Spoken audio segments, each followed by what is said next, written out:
Que a paz de nosso Senhor Jesus Cristo esteja na sua vida. Mais uma vez aqui estamos para falar sobre os mártires do cristianismo. Quais eram as condições que se encontrava o mundo quando surgiu o cristianismo? Nós vamos falar das condições religiosas, das condições intelectuais e das condições morais do mundo quando surgiu a era cristã. A velha religião dos deuses e das deusas da Grécia e de Roma, que conhecemos através da história da mitologia clássica, tinha perdido quase toda a sua vitalidade e influência ao tempo do advento do cristianismo. Não obstante as formas do seu culto serem, de certo modo, ainda conservados, os homens cultos geralmente não mostravam crença nessa religião. Nem mesmo entre o povo comum exercia ela muita influência. O imperador Augusto, que reinava ao tempo em que Cristo nasceu, muito preocupou com esse declínio da velha e tradicional religião e envidou esforços extraordinários para reavivá-la, sendo quase tudo em vão. Todavia, não se pode afirmar que essa época se caracterizava pela irreligiosidade. Augusto também estabeleceu a religião do Estado conforme o seu desenvolvimento posterior.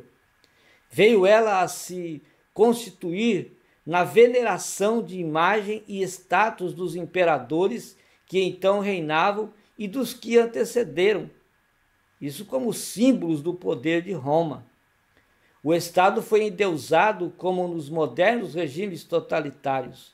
Tomaram vitalidade considerável certos cultos primitivos e adoração de divindades associadas a certas localidades, ocupações ou profissões, aspectos da vida, etc. Os antigos mistérios helênicos exerciam grande atração sobre as massas. Esses mistérios eram cerimônias secretas e dramáticas que realçavam certas ideias concernentes à perpetuação da vida.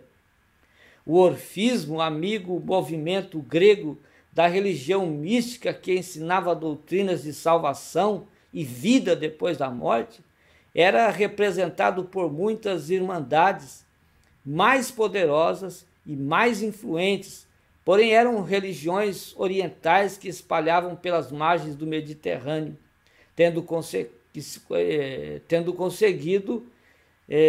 muitos adeptos. Da Frígia veio o culto da mãe dos deuses e o culto de Atis. Do Egito veio o culto de Ísis com Serapis ou Osíris.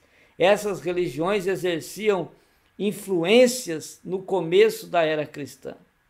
Mais tarde, a mais popular das religiões orientais, a da deusa Mitras, veio do mundo leste da Ásia Menor e tornou-se deusa mascote do exército romano por onde ele ia.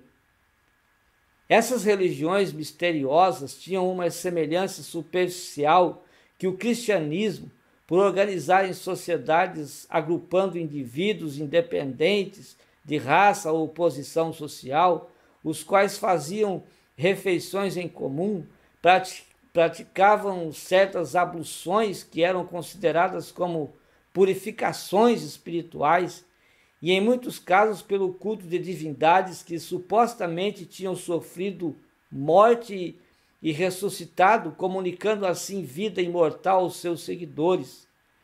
Em aspectos mais profundos, essas religiões muito se distanciavam do cristianismo. Foi uma era de religiosidade aquela em que o cristianismo alcançou as suas primeiras conquistas.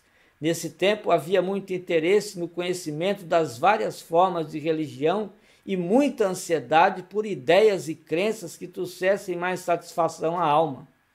O mundo estava cheio de curiosidade e anseios espirituais.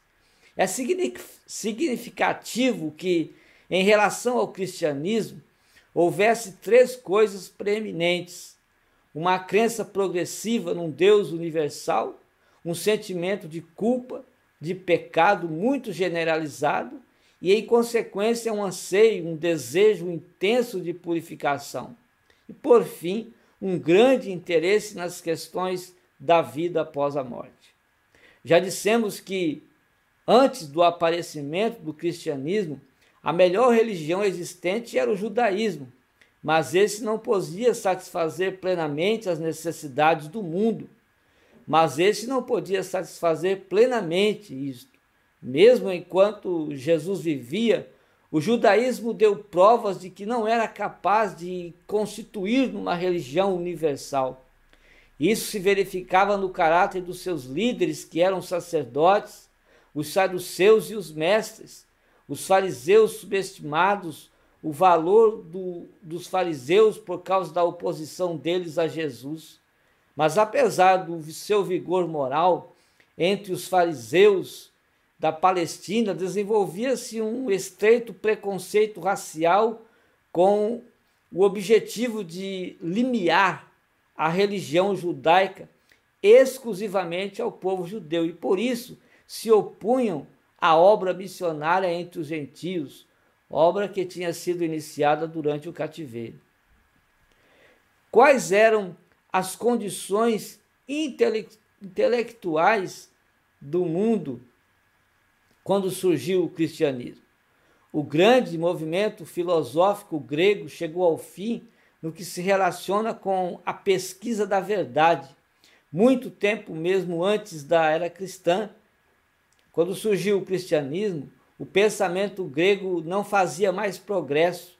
Duas filosofias gregas, o epicurismo e o estoicismo, tinham alcançado considerável crédito, ou melhor, estavam em voga no Império Romano durante os primeiros anos do cristianismo.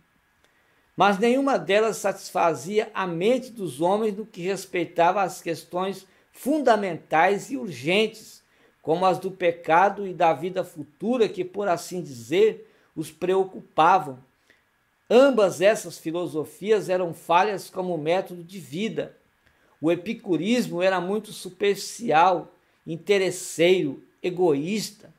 O estoicismo, não obstante seus nobres ensinos de moral, exerceram larga influência. Eram muito falhos no que respeita à simpatia humana. Entre os homens de raciocínio profundo, havia um forte sentimento de insatisfação, um desejo ardente de encontrar solução para os problemas cruciais da vida.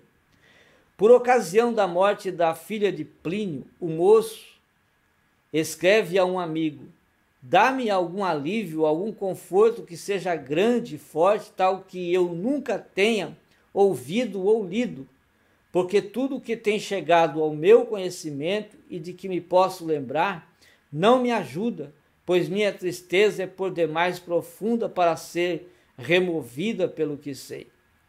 Agora, quais as condições morais do mundo quando surgiu o cristianismo? Tende-se pintado habitualmente o estado moral do mundo civilizado durante os primeiros tempos do cristianismo com as mais negras cores, como se não existisse qualquer coisa boa digna de menção. Os fatos que conhecemos não justificam de todo esse julgamento. Talvez essa ideia seja o resultado da leitura generalizada dos escritos satíricos daquela época, que vergastavam os vícios da sociedade e dos escândalos referidos pelos biógrafos da aristocracia. As classes mais altas, sem dúvida, estavam tremendamente corrompidas. Entre as classes média e baixa, todavia, muitos homens e mulheres levavam vida virtuosa com alguns gestos de nobreza e de bondade. Quando, porém, reunidos os elementos favoráveis e os desfavoráveis, o resultado é realmente negro. A época era decadente, os homens tinham seus espíritos perturbados e insatisfeitos, as religiões e filosofias existentes, exerciam pouca influência sobre a vida. Como resultado disso, o nível moral era baixo, nada existia que pudesse melhorar a situação até que o cristianismo começou a exercer a sua influência. A tendência da sociedade era para um constante declínio moral. Em consequência de tudo isso, havia um sentimento de cansaço, de vácuo entre muitos homens, especialmente entre os melhores e mais inteligentes deles. Foi a um mundo entenebrecido, sem esperança e muito corrompido, que os primeiros missionários cristãos levaram suas boas novas de salvação. Que Deus possa abençoar a sua vida em nome de nosso Senhor e Salvador Jesus Cristo, e que as bênçãos de Deus permaneçam na sua vida.